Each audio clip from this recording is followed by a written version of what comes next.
রাধারানীর মতো ভক্তিমতী নারী, তার মতো নারীকে বাবা কাঁদতে হয়? আপনাদের আমাদের বললে নয়, মানা যেত। সব থেকে আমার গোবিন্দ যারে বেশি ভালোবাসে সেই রাধারানীকে 100 বছর কাঁদছে। কেন কাঁদছে? সেই মনে পড়ে বাবা সেই দিনের কথা, যেদিন আমার গোবিন্দ কথা দিল আমি যাব রাধা কুঞ্জে। আর কথা দিল দিয়ে বাবা মাঝ রাস্তায় একটা কুঞ্জ পড়ে গেল, সেই কুঞ্জে গিয়ে হাজির হলো, যেটা হলো বিরজা কুঞ্জ। তা বিরজার কুঞ্জে যখনই গেল, ললিতা গিয়ে খবর দিল, রাধে তুই তো খুব সাধ করিস, তোর বধূ নাকি তোকে ছাড়া কারোরে ভালোবাসে না, চল নিজের চোখে আমি দেখে এসেছি, তোর বধূ আজকে থেকে তোর নেই, ওই বিরজার হয়ে গেছে। রাধারানী পাগলিনীর মতো ছুটতে ছুটতে গেছে দরজায়, আর ওদিকে আমার গোবিন্দ শ্রীদাম সখাকে বলছে, শ্রীদাম দাঁড়িয়ে করে দাঁড়াও, এখানে যদি কেউ আসে আমার আদেশ ছাড়া তুমি কাউকে ভিতরে ঢুকতে দেবে না। শ্রীরামকে দাঁড় করিয়ে রেখেছে ভগবান কৃষ্ণ, আর ওদিকে রাধারানী এসে বলছে, শ্রীরাম দরজা ছেড়ে দে ভাই, আমি ভিতরে যেতে চাই। দেবী আমি যে আজ্ঞাবাহী দাস, আমি দ্বার ছাড়িতে পারিব না, আমার সখার আদেশ ছাড়া আমি কাউকে ভিতরে ঢুকতে দিতে পারি না। শ্রীরাম তোর এত বড় স্পর্ধা, তুই আমার মুখের উপরে কথা বলিস, দরজা ছেড়ে দে। না দেবী, আপনি যদি 1000 বলেন আমার ওই একটাই কথা, আমার সখার আদেশ ছাড়া আমি কাউকে ঢুকতে দিতে পারি না, তবে রে আমি জোর করে ওই কুঞ্জে যাব। আর রাধারানী যেই না ঠেলা দিয়ে জোর করে যেতে যাবে, শ্রীরামের হাতে ছিল বেতের বাড়ি, ওই বেতের বাড়িটা দিয়ে বেতটা ঘাত, যেই না বেতটা ঘাতে পড়লো, সঙ্গে সঙ্গে বাবা পড়ে গেল শ্রীমতী রাধারানী ধুলার পরে।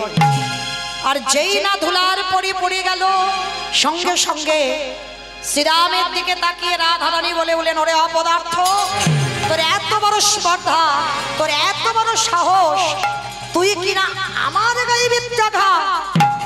এই মুহূর্তে আমি তোকে অভিশাপ দিলাম, যে সখারে নিয়ে তোর এত গরব, যে সখার জন্য আজকের এখানে দাঁড়িয়েছিস, আমি তোকে অভিশাপ দিলাম, ওই সখাকে ছেড়ে তোকে দৈত্য কুলে জন্ম নিতে হবে। যেই না বলল দৈত্য কুলে জন্ম নিতে হবে, সেই শ্রীরাম হলো শঙ্খচূড় দৈত্য। সতী তুলসী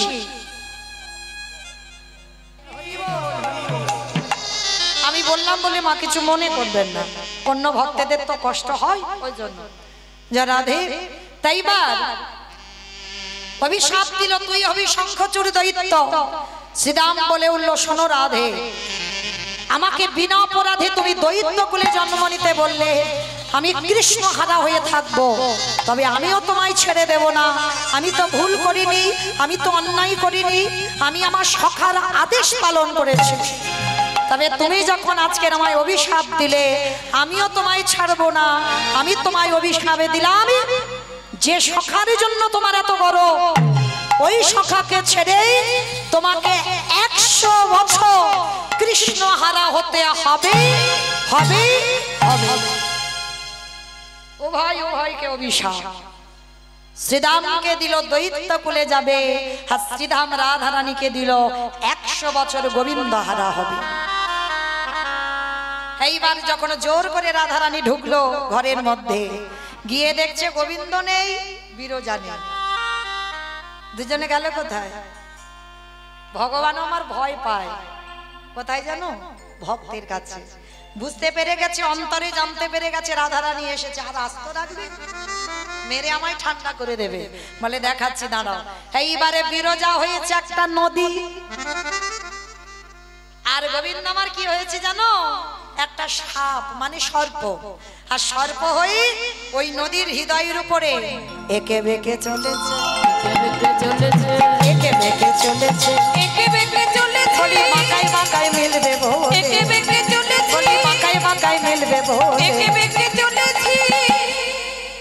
আর রাধারানী মনে মনে করছে, বেটা দুজনে গেল কোথায়? এ নিশ্চয়ই আমার ভয়ে লুকিয়েছে। ধ্যানে বসেছে রাধারানী, আর ধ্যানে বসে দেখতে পেল গোবিন্দমা সাপ হয়েছে, বিরজা নদী হয়েছে, আর বিরজার বক্ষের উপরে গোবিন্দমার বিহার করছে। বাবা বাবা, দাঁড়াও, তোমার ব্যবস্থা আমি করছি, এক্ষুনি করব।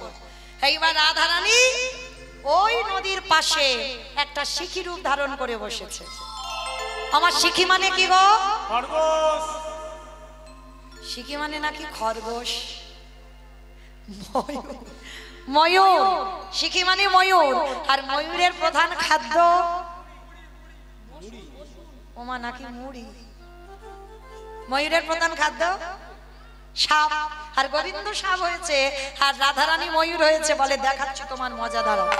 আমার কুঞ্জে যাব বলে কথা দিয়ে তুমি বিরজার কুঞ্জে গেছো? হ্যাঁ, দেখাচ্ছি মজা তোমার। এইবার রাধারানী ওই তীরে বসে গোবিন্দমা যতবার বেঁকে বেঁকে আসছি, একবার করে রাধারানী ময়ূর হয়ে ঠোঁটটা দিয়ে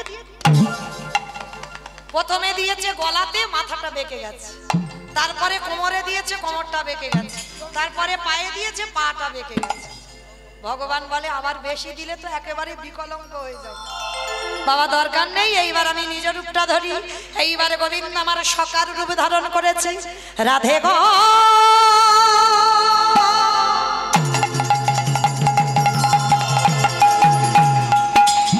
ও গো আমার প্রেম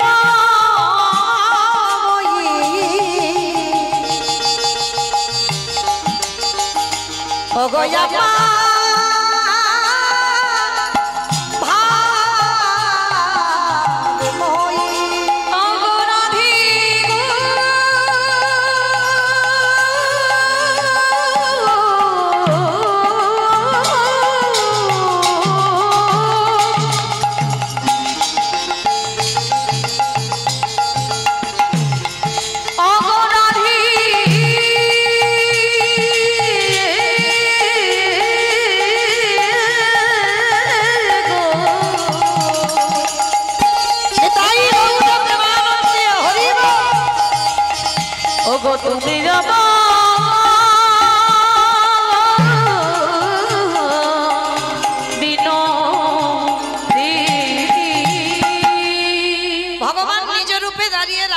চরণ দুটো ধরে বলছে রাধে তুমি আমায় ক্ষমা করে দাও।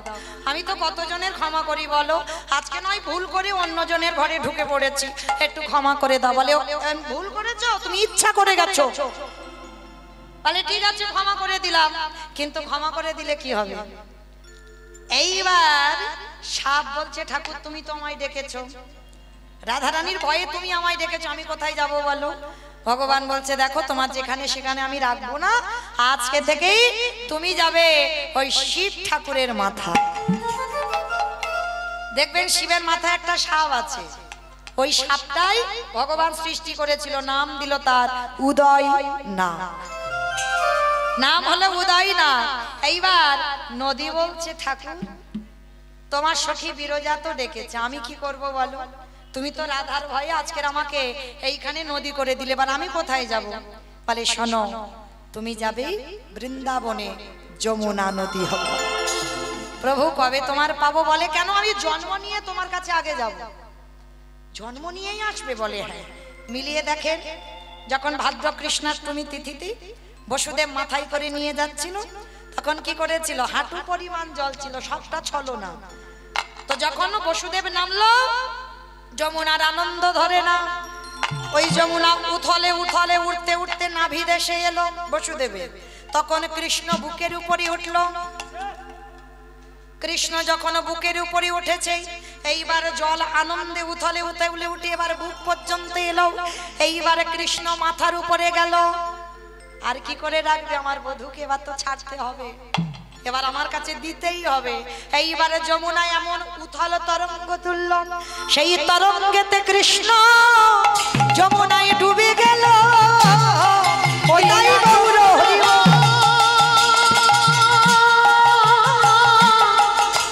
উথল তরঙ্গে কৃষ্ণ যমুনাতে ডুবে গেল।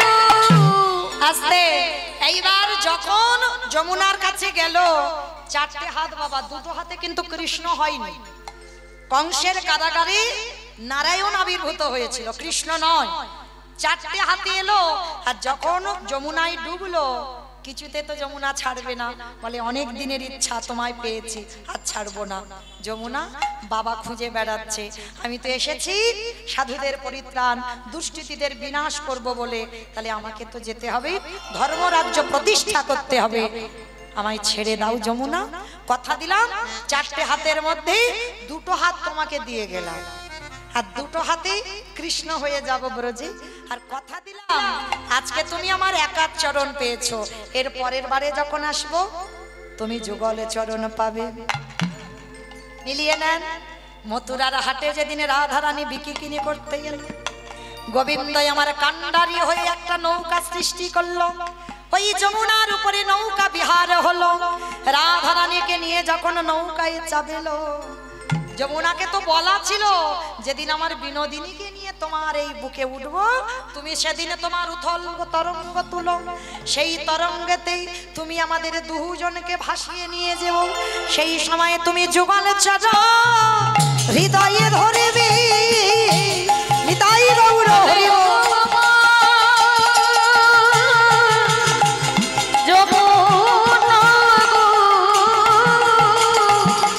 সেদিন যুগল চরণ হৃদয়ে ধরবে।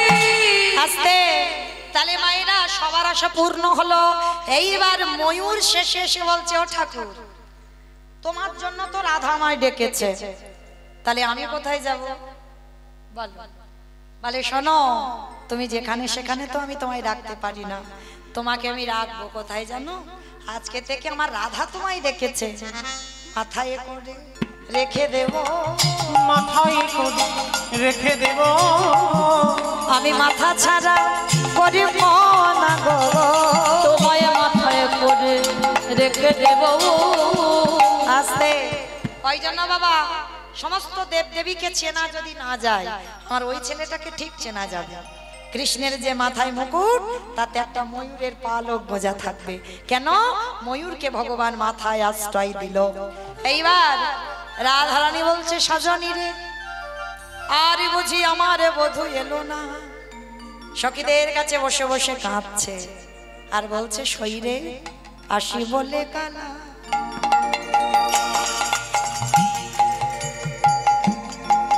গেল মধুপুরে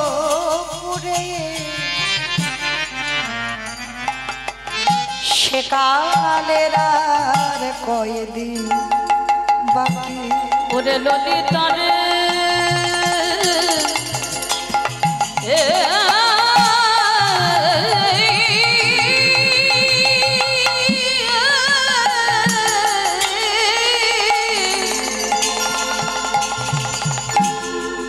বলে বলে আমার ললিতারে ওরে আসি বলে কালা, গেল মধুপুরে সেকালে আর কত বাকি, যৌবন সায়রে।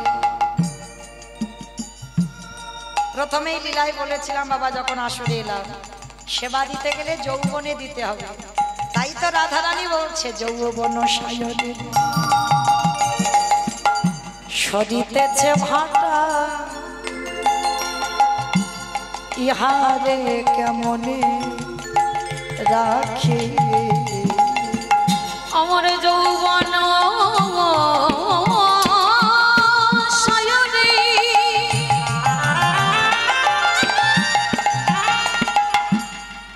সরিতেছে ভাটা,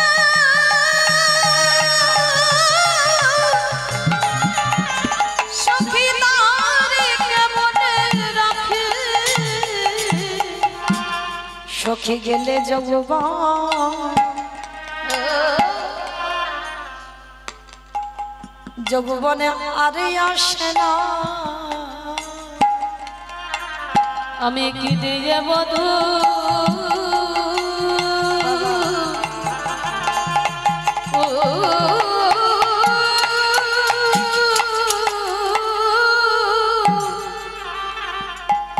আমি কি দিয়ে বধূ সেবা করিব, ওরে সজনী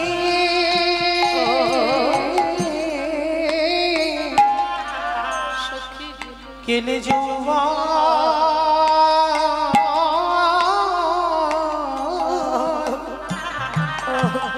বলি আরে আসে না ওরে ললিতা রে ওরে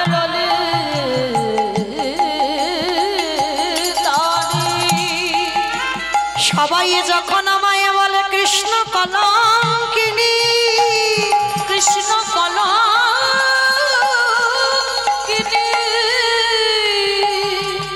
আমার এই কথাটা শুনতে বড় ভালো লাগে। ওমা, তোকে কলঙ্কিনী বলে তোর শুনতে ভালো লাগে? বলে হ্যাঁ। কেন জানিস? তারা হয়তো আমায় কলঙ্কিনী বলে বলো, কিন্তু তারা আগে বলে কৃষ্ণ না, পরে তো বলে রাধা কলঙ্কিনী। তারা হেলাইয়ে বলুক আর হেলাইয়ে বলুক। দেখবে মা, আমরা যখন গাড়িতে আসি বা রাস্তাঘাটে যাই না, এই তিলক সেবা মালা দেখলে সবাই বলে হরে কৃষ্ণ। হেলাই বলুক আর হেলাই বলুক, নাম তো বলল, তাতেও কৃষ্ণ কৃপা হবে। বলে হালায় বলো আরে অবহেলায় বলো, তাতে কৃষ্ণ সেবা হবে। আস্তে রাধারানী সখীদের কাছে বসে বসে কাঁদছে শরীরে, আর মনে হয় আমি বাঁচবো না।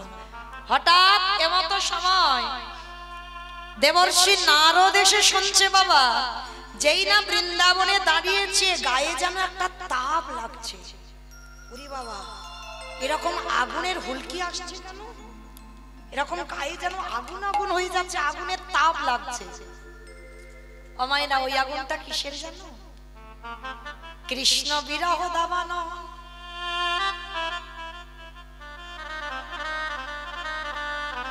ওই কৃষ্ণ বিরহ দাবানল মানে কৃষ্ণ বলি কেঁদে কেঁদে বৃন্দাবনে যেন আগুনের মতো হয়ে আছে। নারদ দাঁড়াতেই গায়ে যেন আগুনের তাপ লাগছে। একই এই তাপটা কোথা থেকে আসছে? হঠাৎ দূরে তাকিয়ে দেখে না রাধারানী সখীদের কাছে বসছে, আর বসে বসে কাঁদছে। আমারে বধূ এনে দে, বধূ এনে দে, তাহলে যে আমি আর পরাণে বাঁচব না। আমারে বধূ যদি আমার কাছে না আসে। বসে বসে কাঁদছে। নারদ মুনি দূর থেকে দেখে বলে বলে ললিতা, একটু সান্ত্বনা দিয়ে রাখো, একটু ধৈর্য ধরে রাখো। আমি নারদ, আমার কথা হয় নারদ। আমি কথা দিচ্ছি ওদের দুজনকে এক জায়গা করাবো করাবো করাবো। তা নারদ মুনি এই কথা বলে কি করেছে জানো?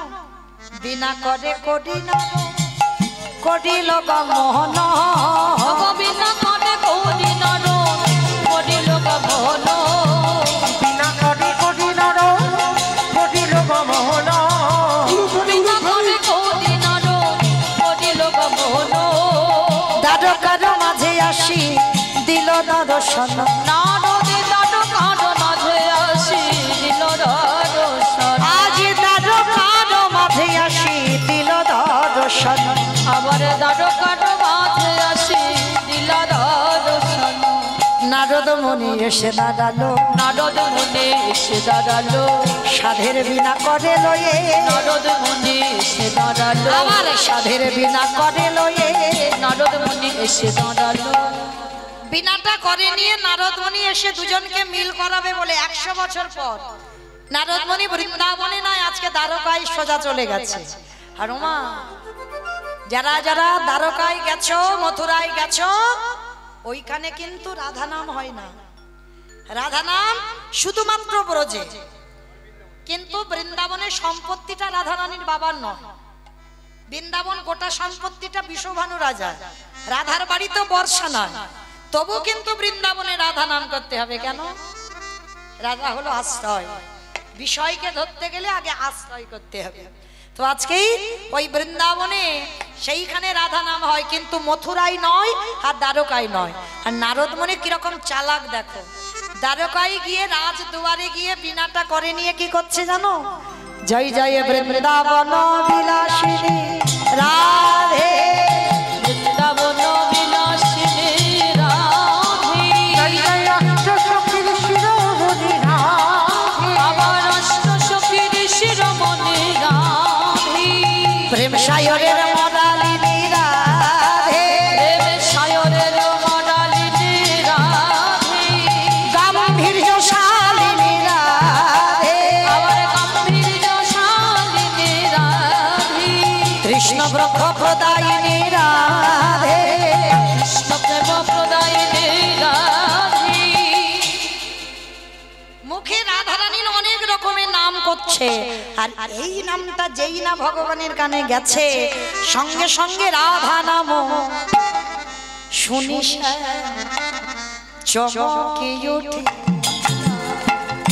রাধা নাম শুনি চমকি উঠিল, ওগো এই দ্বারকায় রাধার নাম কেমনে শোনা এই দ্বারকাতে রাধা নাম কেমনে শোনাইল, এখানে কেউ তো জানে না, কেউ তো জানে না, বলি ও যে হলো প্রেম গুরুর নাম। এই নাম কেউ তো জানে না, কারণ ওটা তো আমার প্রেম গুরুর নাম, ওটা যে রাধা নাম, ওটা আমি ছাড়া তো এখানে কেউ বলে না। তাহলে কে বলছে? ভগবান আমার ঊর্ধ্বশ্বাসে ছুটে এসে দেখে না নারদ বিনাতে নাম করছে রাধা নাম। চুপ করো, চুপ করো নারদ, তুমি হঠাৎ এই দ্বারকায় বসে বসে ওই নাম কেন তুমি বলছো? চুপ করো। বাহ বাহ গোবিন্দ বাহ, তুমি আমাকে চুপ করালে কি হবে? কিন্তু আমি তো জানি তুমি কেন ছুটে এসেছো। নারদ, তুমি বৃন্দাবন থেকে আসছো না? হ্যাঁ প্রভু, বৃন্দাবন থেকে আসছি। আচ্ছা নারদ, আমার বাবা মা, আমার গোপ গোপীগণ, আমার রাধারানী, আমার ধেনুর পাল সবাই কেমন আছে গো? বা ঠাকুর বাহ, কি সুন্দর, তোমার জবাব নেই প্রভু। যেই আমাকে দেখলে সেই তোমার ব্রজের কথা মনে হলো। আচ্ছা ঠাকুর, ব্রহ্মা একটু গরু চুরি করেছিল বলে তাকে মুসলমানের ঘরে দিলে, ইন্দ্র গুরুপত্নী হরণ করলো বলে তার সহস্র চোখ দিলে শরীরে, হাজার চোখ ইন্দ্রের। আচ্ছা ঠাকুর, তুমি পাপ করোনি? তুমি তো সবার বিচার করছো, তাহলে তোমার পাপের বিচারগুলো করবে কে? কে বলছে? নারদ। বলো নারদ, আমি পাপ করেছি বলে? তুমি শুধু পাপী নও, তোমার ভক্তরা তো শুধু পাপী, তুমি তো মহাপাপী। আমি মহাপাপী? কি এমন পাপ করেছি বলে? কেন? পুত্র হয়ে যদি পিতা মাতাকে কাঁদানো হয় সেটা কি মহা অপরাধ পড়ে না? রাখাল হয়ে রাখাল গণকে কাঁদানো সেটা কি পাবে নয়? রাখাল হয়ে ধেনুর পালকে কাঁদানো সেটা পাবে নয়? প্রিয়তম হয়ে প্রিয়তমাকে কাঁদানো সেটা কি পাপ নয়? কি গো, বন্ধু হয়ে আরেক বন্ধুকে কাঁদাচ্ছ, পাপ নয়? তাহলে সবার পাপের বিচার করছো, তাহলে তোমার পাপের বিচার করবে কে? কৃষ্ণ বলছে নারদ, তুমি ঠিক বলেছো, আমি তো সব থেকে বড় পাপ করে ফেলেছি আমার বাবা মাকে কাঁদিয়ে। তাহলে কি করব নারদ? নারদ মনে মনে করছে ঠাকুর, এই জন্য তো আমার আশা, তুমি আমার কাছ থেকে পরামর্শ নেবে, আর কি করে তোমাদের দুজনকে এক করতে হয় সেই পরামর্শ আমি দেব। ঠাকুর, তোমাকে যজ্ঞ করতে হবে। যজ্ঞ? ও ঠাকুর, সে তো যজ্ঞ আমি যে করব, কিন্তু আমি তো অনেক ধরনের যজ্ঞ করেছিলাম, তারপর আবার আজকে নতুন করে কি যজ্ঞ করব? বলে প্রভু, ও সব যজ্ঞেতে কিছু হবে না, নতুন করে একটা যজ্ঞ করতে হবে, যে যজ্ঞের নাম হবে দান ব্রত যজ্ঞ। দান ব্রত? বলে হ্যাঁ। এই যজ্ঞের নিয়মটা কেমন জানো? কেউ যদি তোমাকে পুত্র রূপে চায়, হয়ে যাবে তুমি তার পুত্র। কেউ যদি তোমাকে পতি রূপে চাই তার পতি হয়ে যাবে, কেউ যদি তোমাকে চরণের দাস করতে চাই তুমি তার চরণের দাস হয়ে যাবে, কেউ যদি তোমার ঘরের দরজার দারোয়ান করে তুমি হয়ে যাবে তার ঘরের দারোয়ান। এই যজ্ঞে কেউ যেন খালি হাতে না যায়, যে যা চাইবে তাকে তাই দিতে হবে। বেশ, তাহলে নারদ আমি যে যজ্ঞ করব, যজ্ঞটা করব কোথায়? বলে কেন প্রভু যজ্ঞ করব? প্রভাস তীর্থে। যজ্ঞটা প্রভাস তীর্থে করা হবে। আচ্ছা বাবা, এত জায়গা থাকতে প্রভাস তীর্থ কেন? দ্বারকায় কি আর জায়গা ছিল না? অন্য জায়গা কি যজ্ঞটা করলে অসুবিধা হতো? হতো না তো। তাহলে প্রভাস কুলে কেন? কারণ আছে, এই প্রভাস অপরাধ করে রেখেছে। অপরাধটা কি জানো? তাহলে নবদ্বীপের মাটিতে ব্রজেন্দ্র নন্দন কৃষ্ণ, কলিতে হলো শ্রীকৃষ্ণ চৈতন্য মহাপ্রভু। এইবার মাইর আমি একটু বলবো, আপনারা মন প্রাণ দিয়ে শুনবেন কেমন? পৃথিবীতে ভক্তের অভাব নেই বাবা, লাখ লাখ ভক্ত আছে, কোটি কোটি ভক্ত আছে, কিন্তু এসেছিল কার ডাকে? কৃষ্ণ যে গৌর হয়ে এলো একজনের ডাকে এসেছিল, তিনি ছিলেন মা বুড়ো অদ্বৈত আচার্য গোসাই। তাহলে এত ভক্ত থাকতে একেবারে অদ্বৈত আচার্যের ডাকে এলো কেন? এই অদ্বৈত আচার্যের ডাকে এসেছিল বাবা, তার একটা কারণ আছে। কারণটা কি জানো? ওই অদ্বৈত আচার্য গোসাইটাকে, যার একটা নাম হচ্ছে বাবা মৃত্যুঞ্জয়। অমাইরা বলো তো দেখি, মৃত্যুঞ্জয় কাকে বলে? কালী ঠাকুরকে। কালী ঠাকুরকে বলে মৃত্যুঞ্জয়? শিব। বাহ, বাবা ভোলানাথ। শিব ঠাকুরের একটা নাম হচ্ছে মৃত্যুঞ্জয়। কেন? ত্রিলোকের বড় বৈষ্ণব, সব থেকে বড় বৈষ্ণব হচ্ছে আমার বাবা।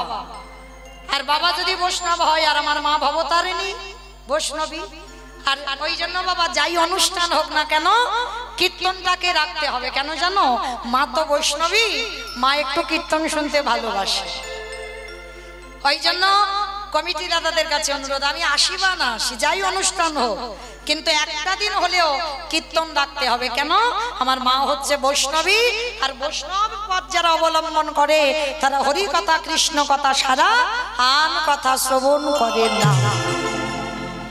তাহলে ত্রিলোকের বড় বৈষ্ণব হচ্ছে বাবা ভোলানাথ। আর এই বাবা ভোলানাথ তার একটা নাম মৃত্যুঞ্জয়। কেন না? পৃথিবীতে যত দেবদেবী আছে মা সবাইকে দেহ ত্যাগ করতে হয়েছে।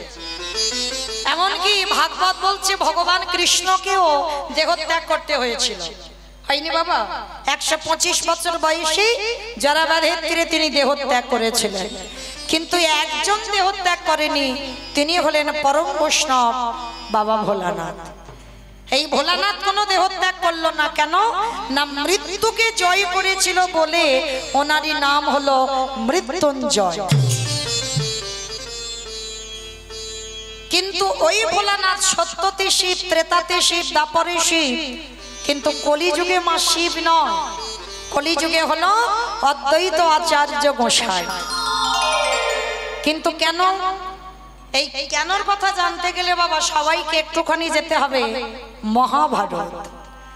আর মহাভারতে গেলে আমরা উত্তরটা পাবো কিসের জন্য বাবা আজকের কলিকালে শিব রূপ ধরে এলো না, এলো অদ্বৈত আচার্য কেন? তাহলে চলেন মা, আজকের এই খবরটা জানতে গেলে একটু মহাভারতে যেতে হবে। এই মহাভারতে যুধিষ্ঠির মহারাজ করেছিল রাজস্বই যজ্ঞ। এই রাজস্বই যজ্ঞে বাবা ভগবান কৃষ্ণ সবাইকে দায়িত্ব দিয়েছিল, আর সবাইকে দায়িত্ব দিয়ে যুধিষ্ঠির মহারাজ বলেছিল, কৃষ্ণ কৃষ্ণ তুমি তো সবাইকে দায়িত্ব দিচ্ছ, কৃষ্ণ তুমি নিজে কোনো দায়িত্ব পালন করবে না? ভগবান আমার মুচকি হেসে বলছে, জানো দাদা, আমি তো সবাইকে একটা করে কাজ দিয়েছি, কিন্তু আমি আমার জন্য আলাদা করে দুটো দায়িত্ব ফেলে রেখেছি। সে কি? সবাইকে একটা করে কাজ, আর তুমি তোমার নিজের জন্য দুটো কাজ? কি কাজ করবে কৃষ্ণ? বলে জানো দাদা, এই যজ্ঞে আমার প্রথম কাজ হবে, যত যত সাধুগুরু বৈষ্ণব যত ভক্ত আসবে, আমি কৃষ্ণ দয়াময় হয়ে সবার প্রথমে আমি নিজের হাতে তাদের চরণ যুগল আগে ধৌত করে দেব। চমকে উঠেছে যুধিষ্ঠির দাদা, অসম্ভব। কৃষ্ণ তুই কি আর আমি কি এটা জগতে কেউ না জানুক, আমি ভালো করে জানি। আর তুই কি না এই যজ্ঞে যত যত ভক্ত আসবে তুই সবার পা ধোয়াবি? বলে হ্যাঁ দাদা। বলে হরে কৃষ্ণ, কে কোন জাতের মানুষ আসবে ঠিক নেই, নিচু জাত উঁচু জাত, তুই সবার পা ধোয়াবি? বলেন হ্যাঁ। কারণ দাদা কোন কালেই আমার জাতের বিচার ছিল না, কোন কালেই আমার জাতের ভেদাভেদ ছিল না। ওটা মানুষের হয়, কে নিচু জাত কে উঁচু জাত ওটা মানুষ করে, এটা আমার ভগবানের কোনোদিনই ছিল না। আজকে সেই বিশ্বের স্রষ্টা মালিক ভগবান সবার প্রথমে বাবা পা ধোয়ার কাজটা করছে। কেন? এই জায়গাটা বাবা খুব মন দিয়ে শুনবেন। যাদের কীর্তন সম্পর্কে অভিজ্ঞতা আছে, যাদের শাস্ত্র সম্পর্কে অভিজ্ঞতা আছে, যে ভগবান যার কোনো কিছু অভাব নেই, যে মনে করলে একটা সেকেন্ডে পৃথিবীটাকে লয় প্রলয় করে দেয়,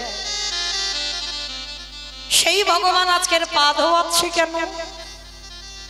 এমনি এমনি নয় বাবা। ভগবান পা ধোয়ালো কেন জানো? নিজে আচরি ধর্ম জীবের শেখায়, নিজে না করলে ধর্ম জীবকে শেখানো না যায়।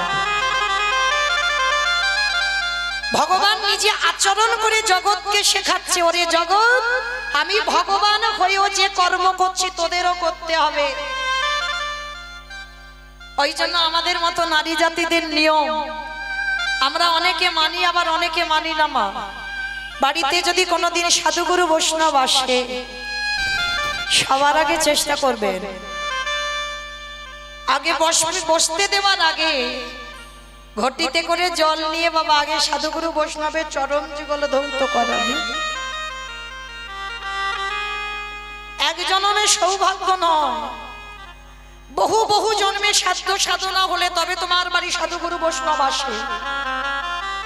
আর সেই তাদের চরণ যুগল আগে ধৌত করতে হবে। যদি সাধুগুরু বৈষ্ণব না পান, বছর অন্তর যদি গুরুদেব আসে, গুরুদেবের চরণ যুগল একটু ধৌত করে দেবে। তাও যদি না পান, যে যার ঘরের বাবা মা তো আছে, যে যার ঘরের শ্বশুর শাশুড়ি তো আছে। এই অধম কীর্তনিয়ার কথা একটু স্মরণে রাখবেন। যাদের হারিয়ে ফেলেছে, যারা মৃত্যুর আগের দিন পর্যন্ত কাঁদলে আর ফিরে পাবে না, যাদের আছে বাবা একটু যত্ন করে আগলে রেখে দিও। কারণ ওই দুটো চরণ খুব মূল্যবান। যদি বলেন এটা মৌমিতার কথা নয়, এটা ভাগবতের কথা। ভগবান কৃষ্ণ সুদামাকে বলেছিল, সুদামা এই পৃথিবীতে সব থেকে বড় গুরু যদি হতে হয়, যে যার ঘরের বাবা মা। তারপরে গুরু হলো শিক্ষা গুরু, দীক্ষা গুরু। তারপরে গুরু হলাম আমি ভগবান। কই ভগবান তো কোনদিন বাবা জাহির করে বলেনি সবার আগে আমি বড় গুরু। ভগবান বাবা মাকে জায়গা দিয়েছে। আর চরণ ধরে বলে যাই বাবা, যেতে হবে না নবদ্বীপ, যেতে হবে না বৃন্দাবন, যেতে হবে না হরিদ্বার, পশ্চিম ভারত, দক্ষিণ ভারত, কোথাও যেতে হবে না। যদি তুমি আসল ভগবানের একটু সেবা করতে পারো।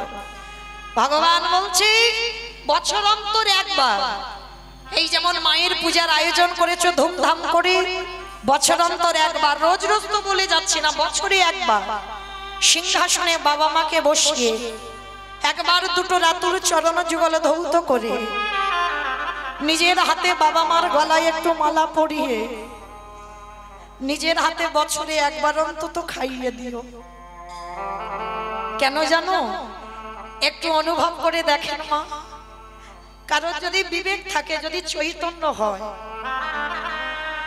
যে মা কত কষ্ট করে 10 মাস গর্ভে ধরে রেখেছিল, কত জ্বালা যন্ত্রণা, কত বেদনা পেয়েছি, যে মা কত রাত না ঘুমিয়ে সন্তানকে কোলের কাছে নিয়ে ঘুম পাড়িয়েছি, যে মা যে বাবা কত রাত নিজে না খেয়ে সন্তানকে কত আদর করে খাইয়েছি, তাহলে আমাদের কি মনুষ্য জীবনে এটা বিবেক হয় না যে সারা বছরে একবার ভগবানের জায়গায় বসিয়ে নিজের হাতে একটু বাবা মাকে খাইয়ে দিই? ভগবান বললেন যার চরিত্র এমন হয় সে যদি ভগবানকে ডাকতে ভুলে যায়, ভগবান বলছে আমি সারা জীবন তার দরজায় বন্দী হয়ে যাব। যে ভক্তে তাই হরি বল হরি বল হরি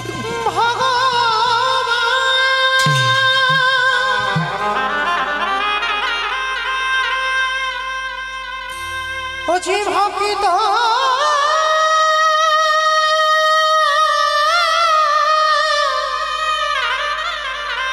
ভক্ত ছাড়া কিছু জানে না, হরি বল হরি বল। তাই তো যুগে যুগে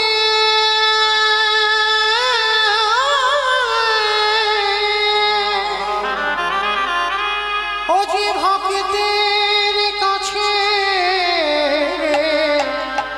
ছুটে আসে।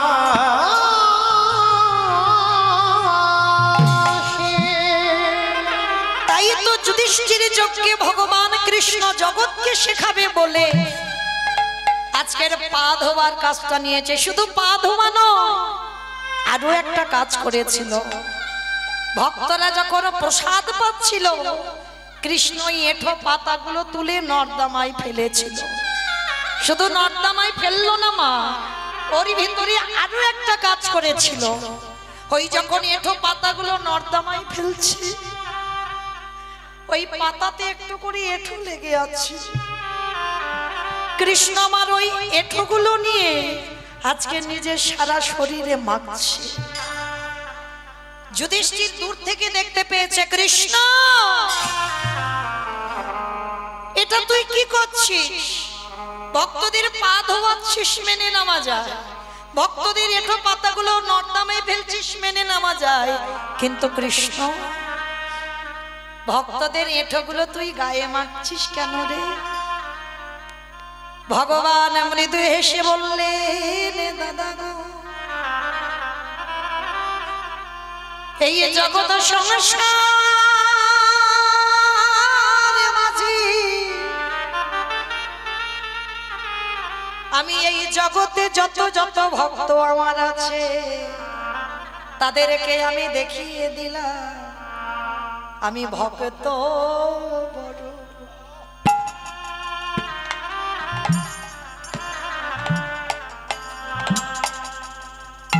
ভক্ত বড় ভালো,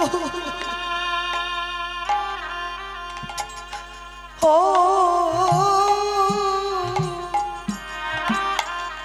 ভালোবাসি। আমি ভক্ত ছাড়া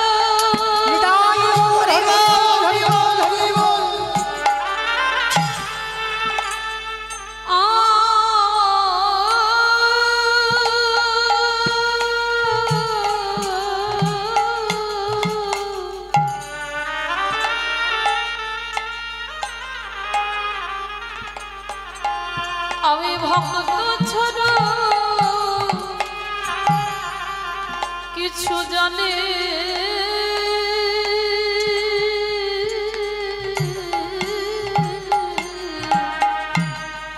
না।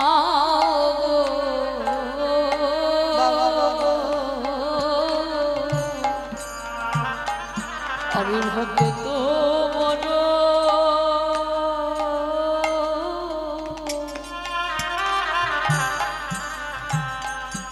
বড় হলো বসে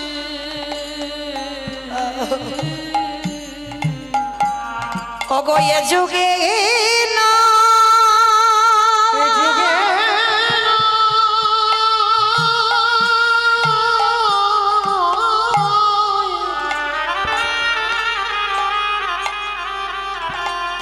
দাদা গো নিতাই গৌর প্রেমানন্দে হরি বল হরি বল হরি বল।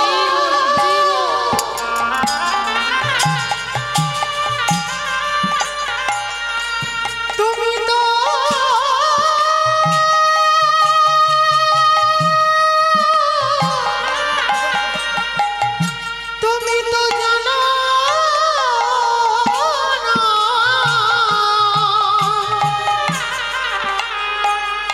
প্রতিজন কৃষ্ণ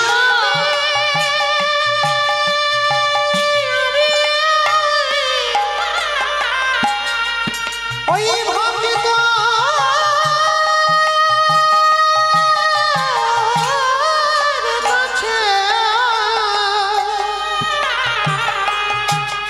ভক্তির কাছে বাধা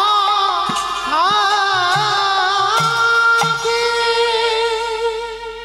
যুধিষ্ঠির প্রশ্ন করছে কৃষ্ণ ভক্তের পা ধোয়াচ্ছিস এটা মেনে নেওয়া যায়, ভক্তের এঁঠো পাতা নর্দমায় ফেলছিস সেটাও মেনে নেওয়া যায়, কিন্তু কৃষ্ণ ভক্তের এঁঠোগুলো নিয়ে তুই সারা গায়ে মাখছিস কেন? বলে দাদা এটা হলো আমার কর্মফল। কর্মফল? বলে হ্যাঁ, এই জগতে সবাই পাপ করে, সবারই পাপের বিচার আমি করি, কিন্তু শোনো দাদা সবাই তো শুধু পাপী, আরে আমি হলাম দাদা গো মহাপাপী। নিতাই গৌর হরি বল। সবার বিচার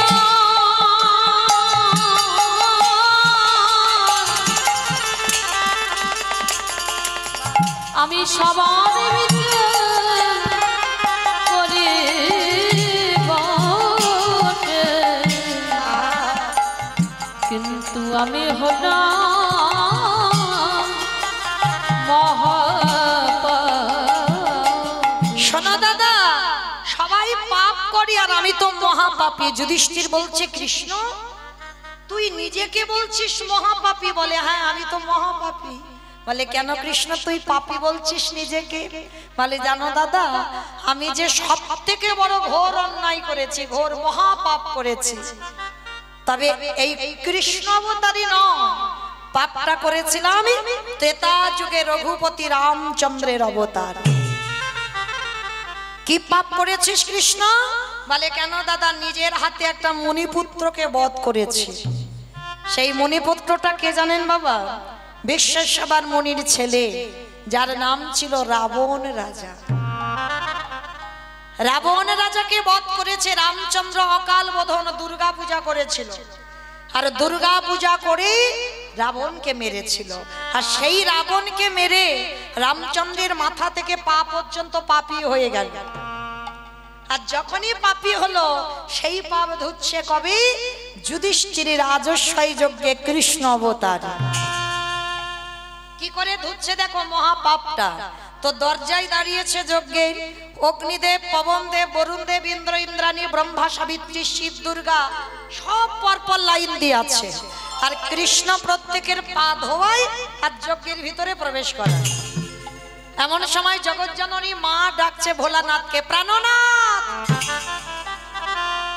প্রাণনাথ শোনো কৃষ্ণ পা ধোবাবি, চলো পা দুটো ভালো করে ধুইয়ে নি।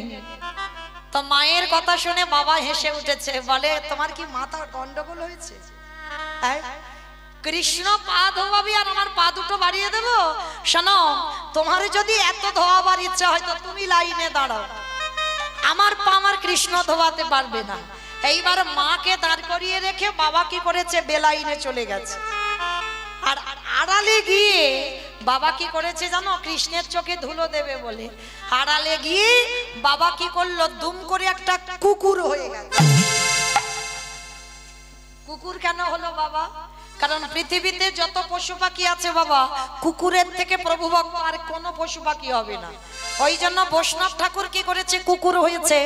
আর কুকুর হয়ে মনে মনে ভাবছে, কৃষ্ণ তুমি যত চালাকি করো না কেন, তোমার পায়ের তলা থেকে আমি গলে চলে যাব, তুমি তো আর আমার ধরে পা ধোয়াতে পারবে না। আর আচ্ছা বাবা, এই জায়গাটা আমার বৈষ্ণব ঠাকুরের একটু বোঝার ভুল হলো। পৃথিবীতে মানুষ মানুষের সঙ্গে চালাকি করতে পারে, মানুষ মানুষকে ঠকাতে পারে, কিন্তু যে ছেলেটা বাঁশিটা বাজাচ্ছে হয় কোনোদিন? কি গো, আমি মোটামুটি উঁচু জায়গায় দাঁড়িয়ে আছি, তবে বাবা যেন ভুল বুঝো না, আমি উঁচু নয়, আপনারা উঁচু জায়গায় বসেছেন।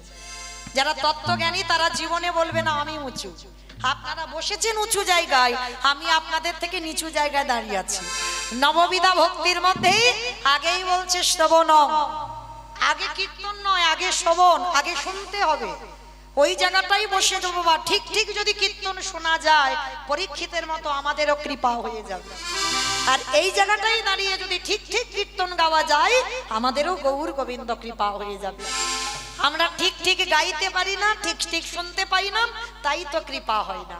কিন্তু আজকের ভোলানাথ কি করছে দেখো, যেমন মা আমি উঁচু জায়গায় দাঁড়িয়েছি, মোটামুটি দেখতে সবাইকে